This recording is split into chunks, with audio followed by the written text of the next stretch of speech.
শুধু জানেন তাকে ফুড পয়জনিং করা হয়েছে যাতে উনাকে ধীরে ধীরে তিলে তিলে মৃত্যুর মুখে পতিত হন। প্রিয় নেত্রী আপসীন দেশ নেত্রী বেগম খালেদা জিয়া আজকে উনি অত্যন্ত অসুস্থ, উনার জীবন সংকটাপন্ন, উনি জীবন মরণ সন্ধি করে উনি হাসপাতালে চিকিৎসা নিচ্ছেন। মহান আল্লাহ যদি ওনাকে শুধু বাঁচিয়ে রাখেন, আপনাদের দোয়ায়, আপনাদের ভালোবাসায় আপনাদের মাঝে আবার যাতে ফিরিয়ে আসেন।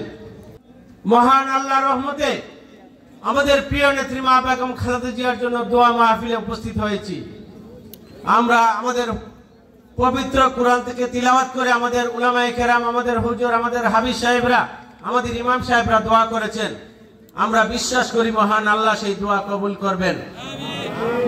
আমাদের মাকে শুধু আমার মহান আল্লাহ শুধু গায়েবী খাজনা থেকে বাঁচিয়ে দিতে পারেন।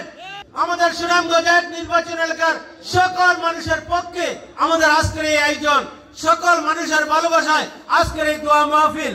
আমরা চাই মহান আল্লাহ আমাদের যে কোনো হাত থেকে কবুল করেন, আমাদের মাকে যাতে মাফ করে দেন। গত 2 দিন পূর্বেও আমি যখন সাক্ষাৎ করতে গিয়েছিলাম, খোঁজ নিতে গিয়েছিলাম এবার কেয়ার হাসপাতালে, আমরা সেখানে কথা শুনে এসেছি। মা কথা বলেছেন, উনি কথা বলতে পেরেছেন, নড়াচড়া করছেন। উনাকে মহান আল্লাহর কাছে আমরা শুকরিয়া আদায় করছি। ডাক্তার সাহেবরা বলেছেন তারা যে চিকিৎসা দিচ্ছেন সেই চিকিৎসার ঔষধগুলি তিনি গ্রহণ করতে পারছেন। মহান আল্লাহ সেই ঔষধের উসিলায়, মহান আল্লাহ সেই গায়েবী খাজনা থেকে আমাদের মাকে ফিরিয়ে দিন। আমাদের দেশবাসী দোয়া করছেন, আমাদের দেশবাসীর সাথে পৃথিবীর বিভিন্ন রাষ্ট্রে বাংলাদেশের সকল শ্রেণী পেশার মানুষ উনার জন্য দোয়া করছেন। হিন্দু ধর্ম, বৌদ্ধ, খ্রিস্টান সকল শ্রেণী পেশার মানুষ দোয়া করছেন, বিবৃতি দিচ্ছেন। বাংলাদেশের বিভিন্ন বরেণ্য ব্যক্তিরা বিবৃতি দিচ্ছেন। জামাতে ইসলামের আমির, আমাদের অন্তর্বর্তী সরকারের প্রধান প্রফেসর ডক্টর মোহাম্মদ ইউনূসও দোয়া করছেন, দেশবাসীর কাছে দোয়া চাচ্ছেন। আমরাও নির্বাচনী এক এলাকার সকল স্তরের মানুষের কাছে আমরা দোয়া চাই। টানা তৃতীয়বার অর্জন করেছে দেশের সেরা সুপার ব্র্যান্ড স্বীকৃতি বসুন্ধরা টিস্যু। নেত্রী মা বেগম খালেদা জিয়া দীর্ঘ আন্দোলন সংগ্রাম করেছেন গণতন্ত্র রক্ষার জন্য, গণতন্ত্র পুনরুদ্ধারের জন্য। উনাকে একটি মিথ্যা মামলা দিয়ে টানা একসাথে 2 বছর কারারুদ্ধ রাখা হয়েছে। উনাকে কোনো চিকিৎসার সুযোগ দেওয়া হয়নি। উনাকে যখন উনার পরিবার থেকে এমন কোনো কাজ নেই, এমন ভাবে কোনো আবেদন করার সুযোগ নেই যে প্রত্যেকে আবেদন করেছে যাতে উনাকে মুক্ত করে সুচিকিৎসার জন্য দেশে এবং বিদেশে নিয়ে যাতে চিকিৎসা করা যায়, কিন্তু ফ্যাসিস্ট সরকার উনাকে সেই সুযোগ দেয়নি।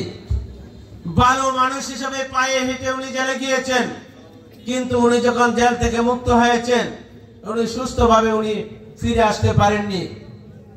উনাকে অ্যাম্বুলেন্সে, উনাকে হুইল চেয়ারে করে আনা হয়েছে। কেউ কেউ বলে জানি না, মহান আল্লাহ শুধু জানেন তাকে ফুড পয়জনিং করা হয়েছে যাতে উনাকে ধীরে ধীরে তিলে তিলে মৃত্যুর মুখে পতিত হন। সেটুকু শুধু মহান আল্লাহ শুধু জানেন। মহান আল্লাহর কাছে ফরিয়াদ করছি, মহান আল্লাহর কাছে আমাদের নেত্রী মুক্ত হয়ে যখন কথা বলেছেন এই দেশের মানুষ যাতে ঐক্যবদ্ধভাবে তাদের শান্তি শৃঙ্খলা ফিরে আসে, সকল ভেদাভেদ ভুলে গিয়ে ইস্পাত কঠিন ঐক্য নিয়ে গণতন্ত্রকে পুনরুদ্ধার করে এই দেশের একটি সুন্দর একটি নির্বাচনে ভূমিকা রাখবেন। আমরা আশা করি, আমরা প্রত্যাশা করি মহান আল্লাহর কাছে আমাদের প্রিয় নেত্রীকে ফিরিয়ে দিন, আমাদের প্রিয় নেত্রীকে সুস্থ করে দিন, আমাদের মা বেগম খালেদা জিয়াকে মাফ করে দিন। আমার মা যাতে তাদের ছেলের কাছে, তাদের সন্তানের কাছে, সারা দেশবাসীর কাছে আবার ফিরে এসে আবারও ভালোভাবে কথা বলতে পারেন। ওনাকে অনেক নির্যাতন করা হয়েছে, মহান আল্লাহ শুধু পারেন সেই সুস্থতা দান করতেন।